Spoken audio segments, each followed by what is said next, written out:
ഇന്നത്തെ ഏറ്റവും പുതിയ രേഖാചിത്രം ബോക്സ് ഓഫീസ് റിപ്പോർട്ടുകളിലേക്ക് ഒരുക്കും സ്വാഗതം. ആസിഫ് അലി നായകനെ എത്തിയ ഏറ്റവും പുതിയ മലയാളം സിനിമ രേഖാചിത്രം 6ാം ദിവസത്തിലേക്ക് എത്തി നിൽക്കുകയാണ്. ഇന്നും സിനിമയ്ക്ക് കേരളത്തിൽ കളക്ഷന്റെ കാര്യത്തിൽ ട്രാക്കിംഗ് കളക്ഷനിൽ വർധന നേരിടുക്കാനായിട്ട് കഴിഞ്ഞിരിക്കുകയാണ്. ഇന്ന് ചൊവ്വാഴ്ചയാണെങ്കിൽ പോലും പൊങ്കൽ പ്രമാണിച്ച് കേരളത്തിലെ 6ഓളം ജില്ലകളിൽ അവധിയെല്ലാം തന്നെയുണ്ട്. ഇപ്പോഴത്തെ സിനിമയ്ക്ക് ട്രാക്കിംഗ് കളക്ഷനിലെ വർധനയും ഇന്ന് നേരിടുക്കാനായിട്ട് കഴിഞ്ഞിരിക്കുകയാണ്. ഇന്നലെ ഇതേ സമയം 70 ലക്ഷത്തിന് മുകളിലാണെങ്കിൽ ഇന്ന് 84 ലക്ഷത്തിന് മുകളിലാണ് സിനിമയുടെ കേരള ഗ്രോസ്. ഇന്നലെ സിനിമയ്ക്ക് കേരളത്തിൽ 1,65 ലക്ഷത്തിലേറെ ഗ്രോസ് ഉണ്ടായിരുന്നെങ്കിൽ ഇന്ന് 1,80 ലക്ഷത്തിനടുത്ത് ഗ്രോസ് പ്രതീക്ഷിക്കുന്നു. അങ്ങനെയെങ്കിൽ സിനിമയുടെ ആകെ കേരള ഗ്രോസ് ഇന്നത്തോടെ 13 കോടി റേഞ്ചിലേക്ക് വെറും 6 ദിവസങ്ങൾ കൊണ്ടെത്തപ്പെടുന്നതാണ്.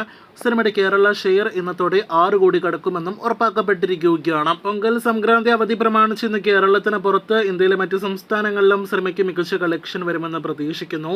അങ്ങനെയെങ്കിൽ ഇന്നലെ 3.5 കോടി വേൾഡ് വൈഡ് ഗ്രോസ് വന്ന സിനിമയ്ക്ക് ഇന്ന് 4 കോടിയോളം രൂപ വേൾഡ് വൈഡ് ഗ്രോസ് പ്രതീക്ഷിക്കുന്നു.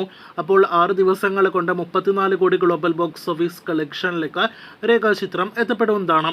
വളരെ മികച്ച ഹോൾഡോടെ സിനിമ 6ാം ദിവസവും തിയേറ്ററുകളിൽ മുന്നേറുന്നു. കാത്തിരിക്കൂ രേഖാചിത്രത്തിന്റെ കൂടുതൽ കളക്ഷൻ അറിയാനായിട്ട്.